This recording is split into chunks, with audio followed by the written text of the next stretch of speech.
So you need to see the process at the factory, how all machines are connected, where the break potentially could be happening. And unfortunately, many data scientists don't do that. So they sit in the office, they get the data, and they start building the model. And I would honestly say only maybe 10% of the people are able to clearly formulate the customer problem, right? Because they can say, oh, I did customer segmentation. I'm sorry, this is not the problem, right? So we still give ourselves an excuse saying that technology is an enabler, right? So technology is not an enabler anymore. Technology is a new way of doing the business. You're listening to Data Analytics Chat, where data meets career.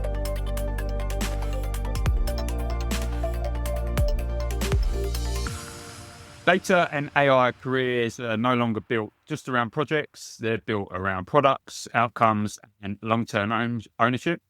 In today's episode of Data Analytics Chat, I'm joined by Elena Alikhachkina, full-time Chief AI and Data Officer with Fortune 500 companies and a board advisor. And we're exploring how the shift from data projects to data products is reshaping careers for data analytics leaders in the age of AI, and why product skills are becoming essential. Elena, welcome to the show. Thank you so much, Ben. I'm so happy to be here. Me too. It's going to be obviously a fascinating question. I guess before we dive in, though, do you want to give listeners a quick introduction to who you are and the types of work you've been leading? Absolutely. So I'm in data analytics and AI for over 25 years. I had an international career, which was quite lucky. I have been crossing the borders, working for companies, the global companies across the globe. Started as many of us from engineering education, but I did get my additional education, which have been more like on the business side. And definitely have been fortunate enough to work for, as you mentioned, for 4 Fortune 500 companies. Started in publishing for Dow Jones US Corporation, moved into healthcare, companies like Johnson, one of the most admired companies in the globe. So then Nestle, Danone, and most recently, TA Connectivity. Brilliant. So you're obviously working for some of the large, complex organizations there. Yes, always have been working with large, complex matrix organizations where you have multiple businesses, multiple franchises. We constantly have been growing by acquiring new companies or diversifying companies, right? So you can think about that. I'm not just traditional like chief data and AI. I did also a lot of mergers and acquisitions and a lot of diversity of the companies, which adds additional work to the data space as well. Yeah, so you've got a good blend then of business and data skills, which is obviously, I think, key today, because obviously you do have leaders where they come from more the business side and others that come from more the data side. So you've got the glue in the middle. Yeah, definitely in the middle. And I think this was one of a defining moment of my career, because when I educated with my engineering degree, the last year of my college education in engineering, we got a really unusual subject, which was marketing. And this was marketing, how to sell the technology. And I got so much excited. The professor was absolutely amazing professor. So that she basically convinced me after I got my engineering degree, joining the PhD program. So I got my PhD in marketing and economics, which is really unusual combination, right? So engineering and marketing economics. But I think this type of skill is actually helping me because you need to sell the technology to people. You need to explain technology to people, right? So you have to be a marketer and communicator. So this was one of the most defining moments in my career. I think storytelling is it, especially in today. Like you need to be able to communicate across all levels: business, tech, data.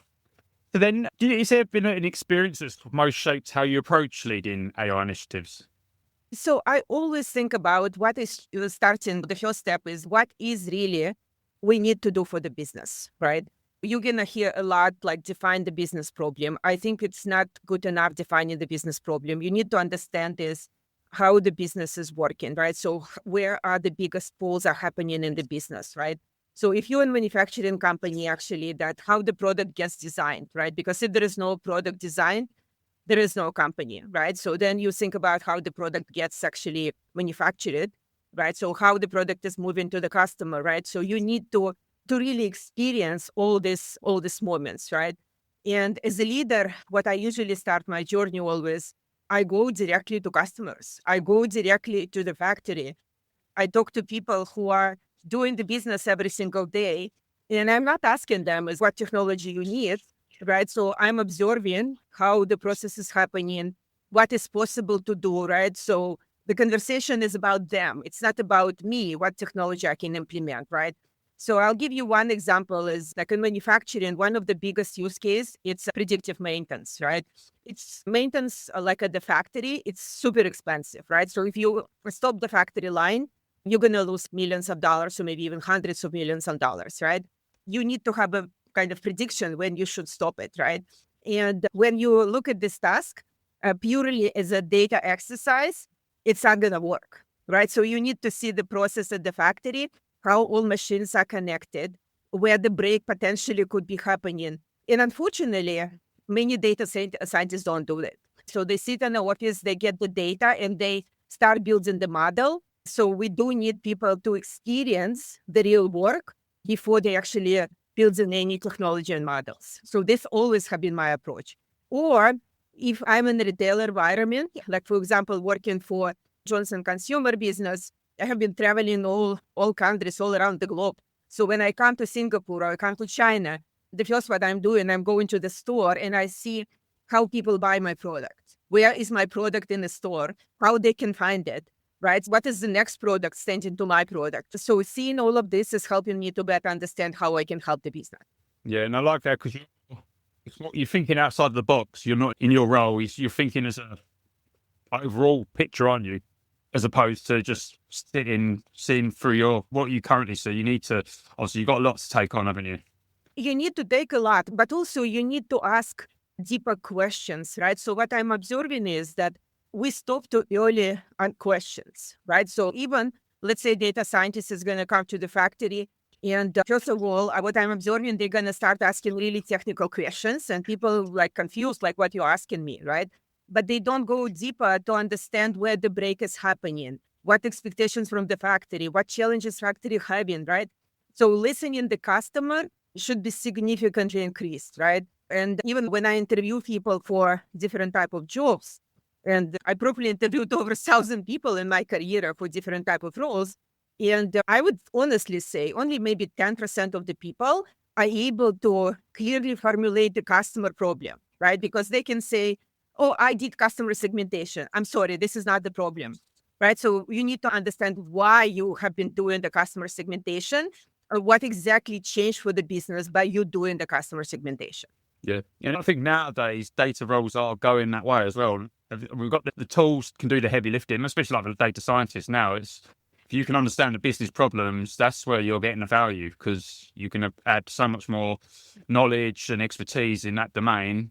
And again, like obviously, like we used to hire data scientists a couple of years ago, and that was more so techie focused. But now, like obviously, the game's completely changed, and now businesses are looking for that strategic thinking, creative thinking, business domain knowledge. Absolutely, 100%. So this is the danger which I'm warning my people through my newsletter, like record career, because I do believe that analytics people have to record the career they have right now. Is that you should not be sitting still because your technical skills are not gonna serve you. They are already not serving you, right? So you do need to get additional education, right? So you need to get additional understanding of the business. You need to invest in yourself to understand the business, right? Because it's interesting that AI is challenging the people who are front line of AI, right? So data analytics AI people are first challenged right now in a career because they do need to have a different skill. Yeah. So then obviously there's the shift from data projects to data products now. So in your view, what does that shift really mean for data analytics teams on the ground? Yes, it's really, and so if you're going to go now to social media and you're going to start reading a lot of posts about what is data product, you're going to see so many conversations, right? What is interesting is 90% of these conversations are going to be arguing about technicality of the term, right? So is this architectural decision? Is this a certain container or having like an agreement with your consumer, whatever it is, right? So 90% of conversation is going to be about the technical side, how architecturally you do it, right? And I think this is what our community is doing completely wrong, because the product is coming from the customer understanding. The first step is spend time with the customer, understand how the data is changing the business, and designing around the customer, right?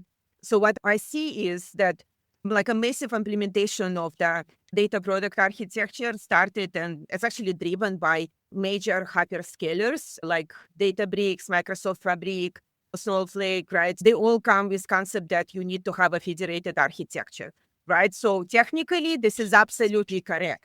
But what nobody is saying that federated architecture, 90% of success is not technical. It's actually about how we work, right? And how we work, we have to work around the customer needs, right? So this could be internal customer, right? If we're serving sales organization, marketing organization, we're serving, for example, manufacturing, right? Or this could be around external customer if we're building the product which we actually sell to the market, to external, right? This is a really unfortunate side. When I'm saying the data product, I actually mean the product mindset, right? So many enterprises, including myself, when I was working in Johnson, actually, one of the first and I would say most innovative companies started thinking about this product mindset for all technical teams, right? We invested massively in training people in a product mindset. So we did not train them in a technical architecture, right? We trained actually how you identify the customer need, how you segment your customers, how you prioritize, how you decide what features worth building, what features you should not be building, right? So this is the thing I'm seeing, right? So why I believe that the product mindset is absolutely must have for AI, right? So this is how I explain to business executives, right? So what AI is doing for the business? With AI, we always have been growing like a linear business, right? So you design your product, manufacture product, ship to customer, serve your customer, right? So this is the line. Every single time we want to get more product shipped, we want to get more customers, we add more resources, right? So we buy another factory, we create another call center for customers, right? So what AI is doing, AI is helping to create, I call it like acceleration loop in each cycle, right? So basically, instead of adding additional resources building the product, AI can actually help me to build the product faster, right? So then AI can help me like with predictive maintenance, quality control, to do better manufacturing. So I can actually do more by creating this kind of AI loop, right? But what people are missing is that AI loop has four dimensions, four definitions. And you really have to close the loop, right? What is the most important closing this loop is actually including the people knowledge closing the loop, right? Because what is happening in many AI applications right now is that people get an answer and they just store this answer in Excel file. This is the reality, right? So like what you do when you get an answer from GPT, I just copy to Excel, right? So that the knowledge is not going back to the system, right? The product skill is exactly this loop. How you build the knowledge, how you build the knowledge around the customer, how you build the knowledge around the process, right?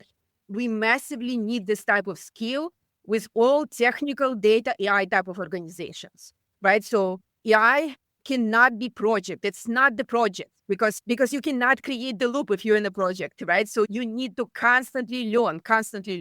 Yeah. And I mean, with that data product hires, and I guess it's more challenging for businesses now because you have got to, obviously, depending on your team, if you've got that knowledge, in say like we did place someone in a couple of years ago in insurance, they need that actuary knowledge, then that's another component to the skill set that you need. Don't you? You need the data science skills, the actuary knowledge, and then the techie stuff. And again, like I say, if you, like for Johnson, you need that farmer knowledge because that's where you're going to get the value, isn't it? So it's going to be interesting to see how, because obviously you've got people that jump different industries, haven't you? So whether it's going to get more, say 5-10 years down the line, whether you're going to need to be like an expert in, say, pharma, insurance, financial services, it's going to be fascinating to see how that plays out because the tech skills, yeah, like I say, you've got all these tools now that can help you do the coding. It's now going to become, you add value to your strategic creative knowledge. Absolutely. So tech skill is not a differentiator anymore, right? But what is also interesting, because my experience is with traditional enterprises, right? So traditional enterprises is like healthcare, banking, manufacturing, right? So these are traditional enterprises. And there is a completely different world, which is actually Google, Meta, Amazon, right?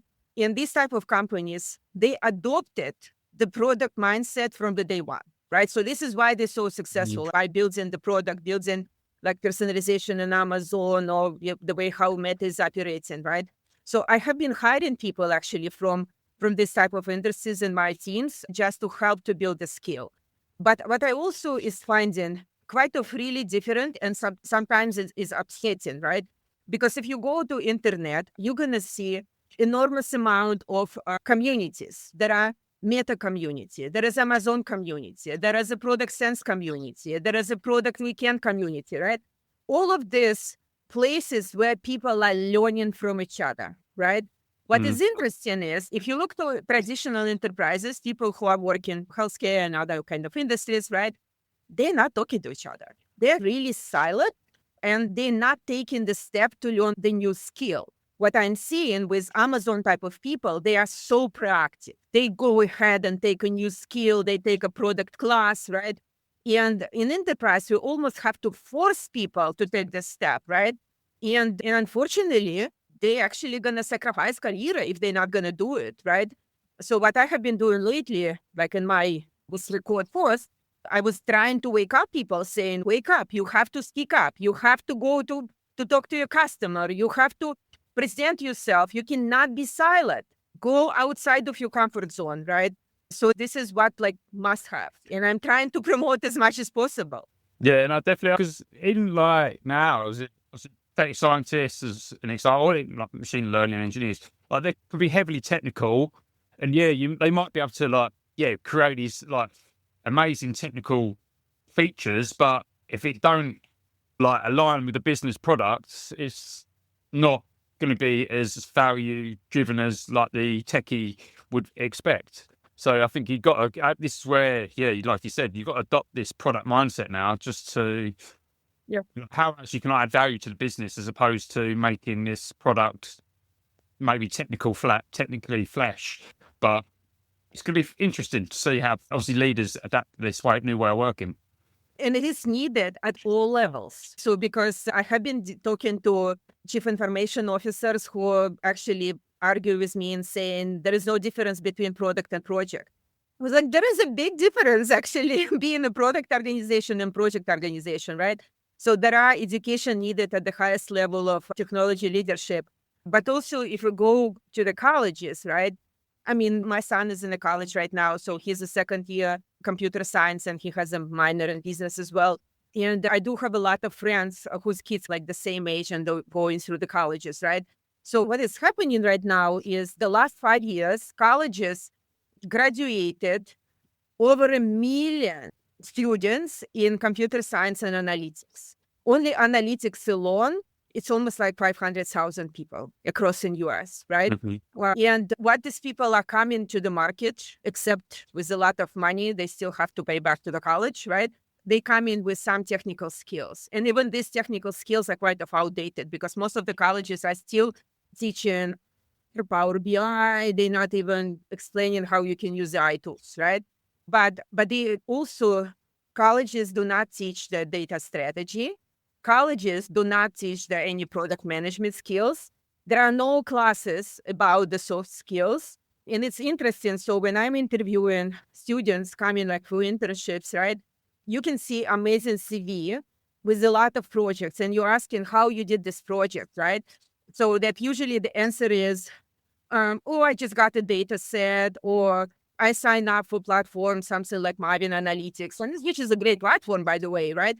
But it's actually, I stayed silent in my room and I have been doing the stuff my own, right? So what I usually say to students, is, including my son, right, is go outside of your dorm.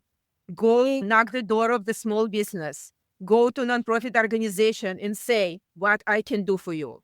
let me understand what exactly I can do on the ground. So you cannot put in your CV enormous amount of technically correct, but not nonsense customer type of projects, right?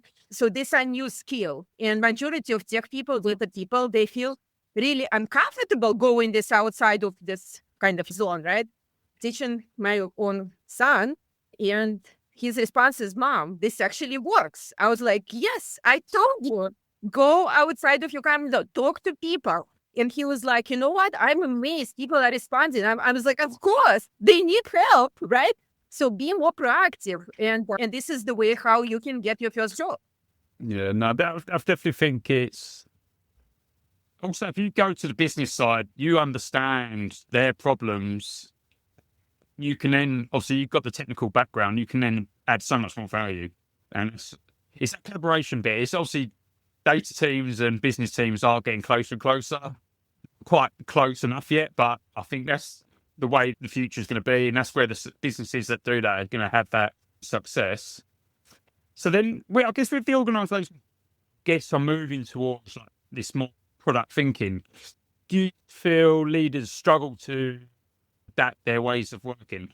So we still give ourselves an excuse saying that technology is an enabler, right? So technology is not an enabler anymore. Technology is a new way of doing the business, right? So technology is creating this business loops, right? So that business can actually run really differently, right? So this is definitely the lack of literacy, what I'm saying, right? So we do need to have a massive literacy on both on business and the technical side, because technical teams, when they, let's say, build data products using Databricks, most of the teams are giving excuse to business saying, oh, it's okay. We can play the data product role. You don't need to come. We're just going to technically build it up. Never works. We tried it multiple times, celebrated multiple successes. Year later, everything goes back to the same kind of behavioral, right? So behavioral means that the literacy doesn't stick to organization, right? So we do need to change step by step, right?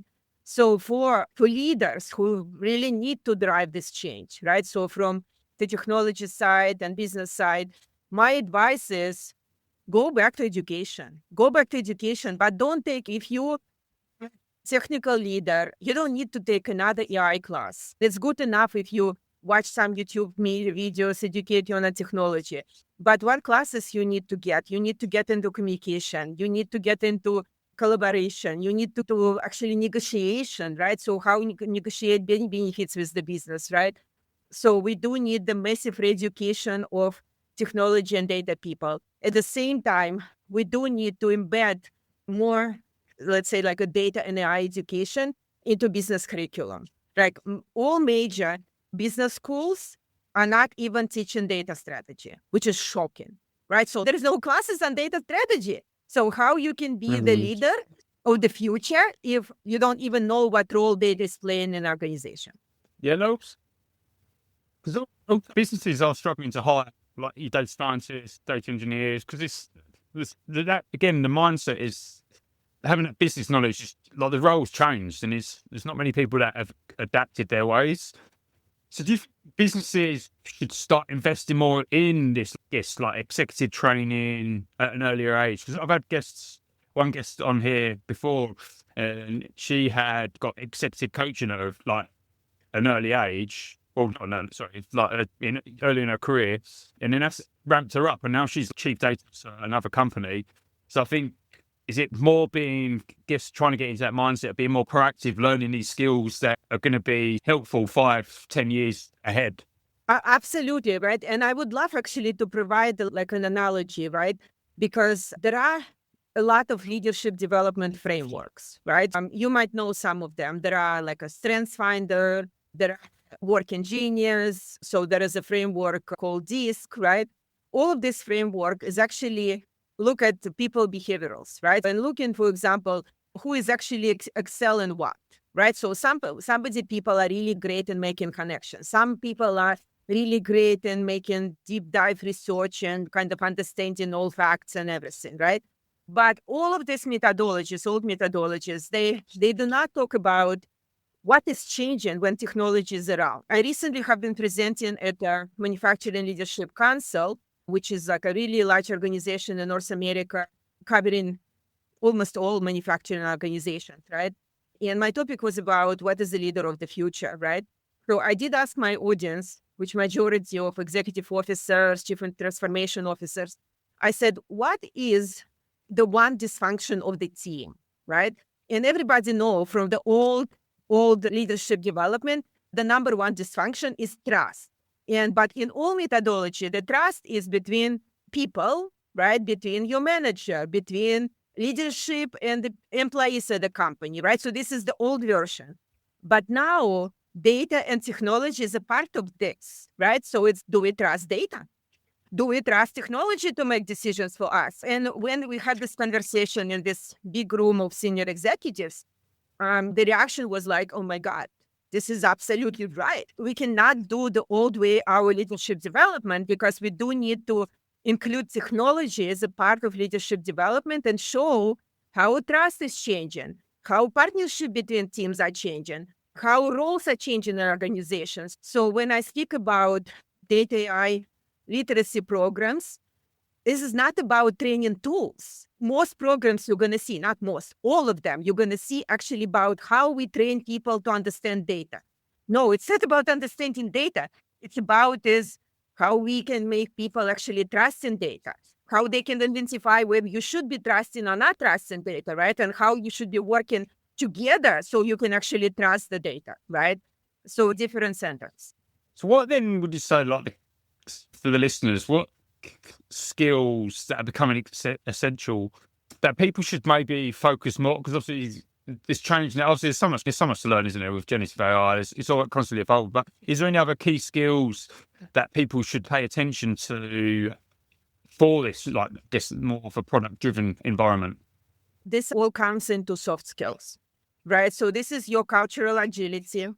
This is your curiosity. This is the skill to partner, right? Because many tech people have a tendency to focus on doing technical work versus partnering with somebody else who might be doing this technical work, right?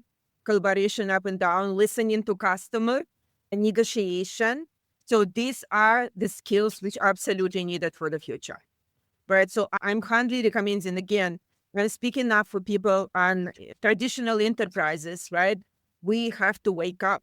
We have to invest in ourselves, into our leadership skills, which is, I said, collaboration, communication, listening to customer, partnership, being curious, right? So being agile. So these are type of skills are much needed for the future. And I guess this is going to be a massive step for a lot of people in the tech world, because obviously traditionally they're really technically gifted. And this is going to be coming out of their shell, isn't it, really, to get these soft skills, because this is a completely new thing for them, because traditionally tech people just love to sit in a room and code. Like, it's really now you've got to be that, like, focused on your soft skills and I guess understanding problems now. Yeah. No, absolutely, right? I think we are just in the beginning of like a major changes in a career path, right? So it's not going to be like a linear career path anymore, right? So it's going to be more matrix career path. It's not going to be differentiation. Oh, that's technical people and these are business people, right? So it's going to be the new cohort of people which actually understand both sides, the business and the technical sides, and can actually run the business more technically. We already have great examples. I'm just going back to Meta, Amazon, right? So these are like a new generation of leaders who grew up running the technology type of business, right? But now this technology type of business are coming to healthcare, coming to banking, coming to like manufacturing and all other insurances, all other industries, right? We're going to see the massive change. So these technical people, we said, right? But business people also have a gap, right? So as an example, AI, now it's going so crazy. I'm talking to development teams and they have so many requests from business leaders to develop all kinds of agents, right? But when we talk to business people and I say, okay, how are you going to evaluate your digital employee? So it's interesting response because like, what do you mean digital employee? I was like, this agent is actually going to make you sales now. You're accountable, right? And you can see the reaction and the business person reaction because they're like, what do you mean? This is like a CIO job. I was like, no, this is your job. because this is your digital employee, right?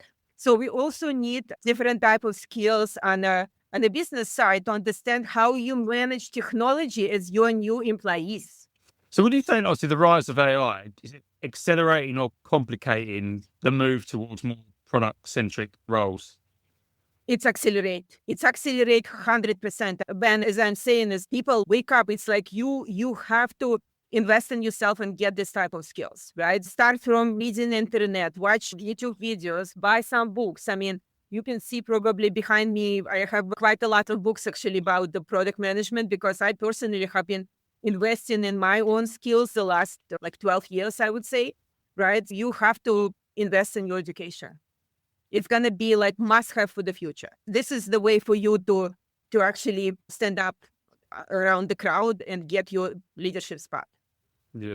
So I guess for like leaders who I guess grew up in a more traditional analytics or engineering past, what's the best way for them to start building like true product capability? So the first step, what I would recommend is people is asking, I want to be in like a product. It's like you have some management skill, right? So people will always say, yes, I want to be a manager. Okay, before you want to be a manager, be the leader first, right? So what does it mean, be the leader first? Nobody's preventing you to be the leader, right? Do the first exercise. This is my recommendation. Go to your customer, right? And not just to make the call of saying what dashboard I can build for you or whatever model I can build for you, but go into discovery process. For example, ask your customer to take you to the sales call, right? Or to the sales trip, or go to the factory. So start understanding better the customer and the business, right? So this is doable. You can do it, right? So if customer is going to say, no, I'm not interested to take you, you can still do it, right? So go to the store, see how the business is working, right? Find a way to learn more about the need of your business. Yeah, no, So definitely. I this think will be it's the first step, yes. yeah, and I think if you know the business, if like even if you're a top leader, if you know the business, if you go actually like say say if you work as a leader in a coffee shop, like you went and worked actually on the coffee floor, understand the business problems, you're going to be able to apply that knowledge so much more value, aren't you? Absolutely. No, absolutely. So definitely be more curious, right? But do not. So what I see is technical people, they all, including myself, right? So we all excited about solutions. We are solutions people, right? Mm. So we see the first answer and we immediately like, oh, I know how to solve it. No, stop here. So you have to ask at least 100 questions. Hold yourself on any solution. Hold yourself. Forget about solution, right? Have more deeper conversation, right? So you can actually understand what is the real problem. Because the first sentence you might hear is not going to be the real problem. And maybe the fifth sentence you're going to hear, it's not going to be a real problem. We have to have deeper conversations and maybe more informal conversations, right? So I'll give you my examples. When I was going on a sales trip, like in the pharma, for example, right? We visit some doctors, right? And I can observe how the sales conversation is happening, right? So then we live in the office and salesperson is actually supposed to enter information about the visit to the system, right? And I'm seeing how this person is struggling to do this because there is no internet connection, right? So if I don't see it, right? So I might not, I don't understand why we have missing fields, right? We have missing fields because people simply didn't have an internet connection in the location. So this gives me the thinking is, okay, if they don't have an internet connection, what I do about it? You know, how I can help them, right? So Mhm. you're not. Obviously, you mentioned a couple of companies like Meta and that about obviously getting it right. So when companies are getting product thinking right in data and AI, what kind of business value shows up first? So I think first of all, you can definitely see much better agility and efficiency, right? So you're going to be able to deliver the value much quicker, right? Because the product mindset means that you develop the value in incremental steps, right? So it's Mhm. like you almost, because it's like a running cycle, right? So this is not the project, oh, wait several months and this is your answer, right? You're constantly going to be able to work with your customer and create incremental value, right? So this is the first benefit, right? So the value is going to start showing right away. versus then you wait for months to finish your project. And then your customer going to look at the project and say, oh my God, this is not what I wanted. It's not going to work in my environment. So this is the first benefit you're going to see. Okay. So do you feel, with businesses building teams, do you think, like obviously I called you the glue, should they be hiring more people that can act as a glue within a business so then they bring the business and tech closer together? Yes, absolutely. We are already seeing right now that like having the business partnership is a requirement for all leadership type of roles, right? So do you want to be the technology director? Do you want to be the chief data officer? If your skill is that you actually have to be able to build the business case, you have to be the partner, you have to understand the business, right? So these are the skills which are always going to be the skills for the senior leaders. Also, I tell like a middle level managers, this is a big cohort of people who come to me for career advice. I'm saying for you to grow up, you're not going to grow by adding more tools, right? So you're going to grow by adding leadership skills, better understanding of the business, right? So this is absolutely required for you to grow. Yeah, no, definitely. And I think it's going to be, I think as AI matures, it's going to get deeper and deeper, isn't it, into every area of the business. That's the way it's going to be. So if you've got the knack to, like you said, to keep asking questions why, getting deeper into the problem, you're going to be in a better position to add value to the company. Yeah, no, absolutely. You're going to be like in a better position. And plus, again, understanding how the business is working, right? So I think I feel I'm lucky in my career, right? Because one of the major role when I actually came to United States back in 2000, so I was hired by the Wall Street Journal Dow Jones to establish basically data and analytics practice, right? Which didn't exist for digital. And I had the chance to work in a digital publishing before even digital transformation started, right?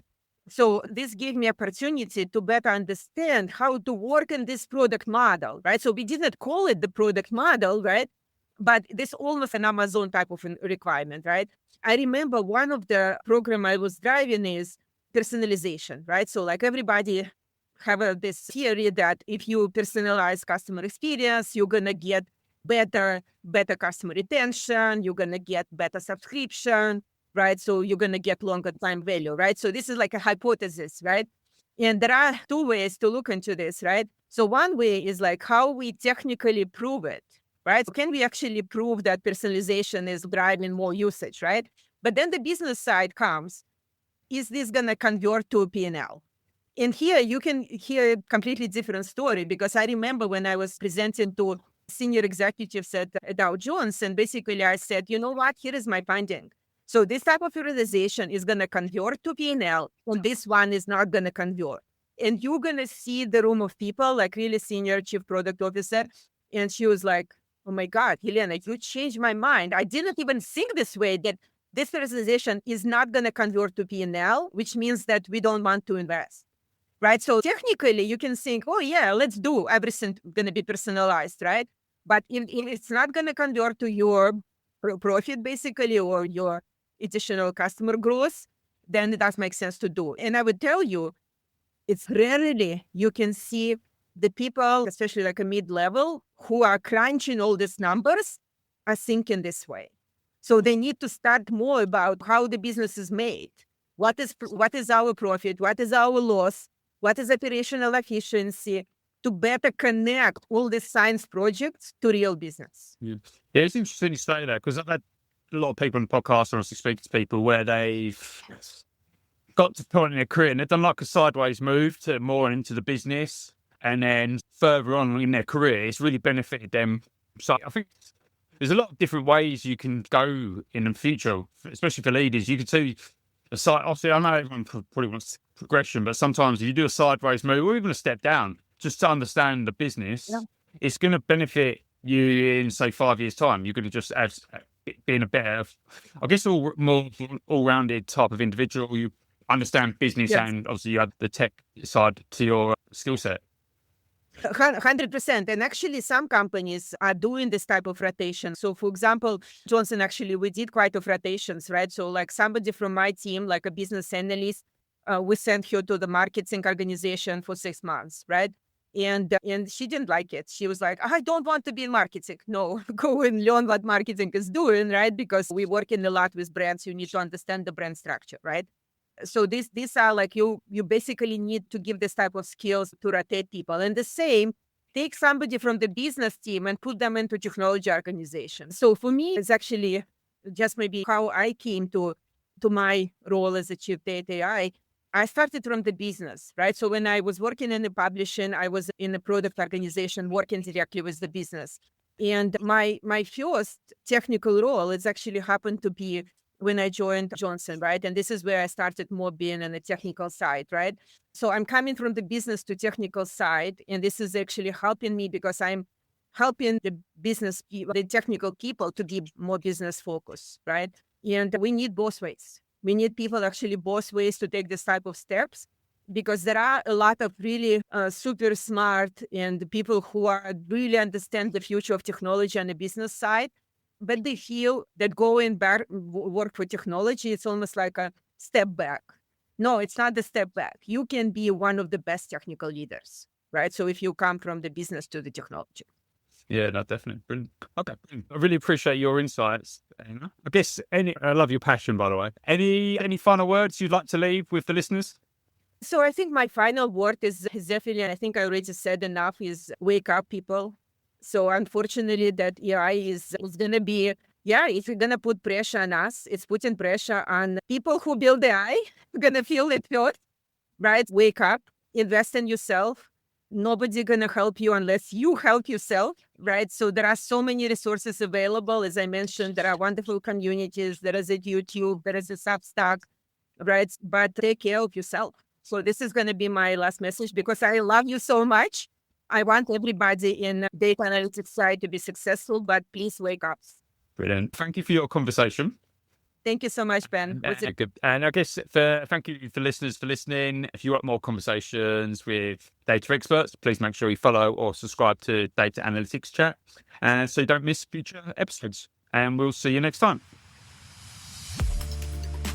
You've been listening to Data Analytics Chat Podcast. Subscribe to our channel for more stories and insights in data and career.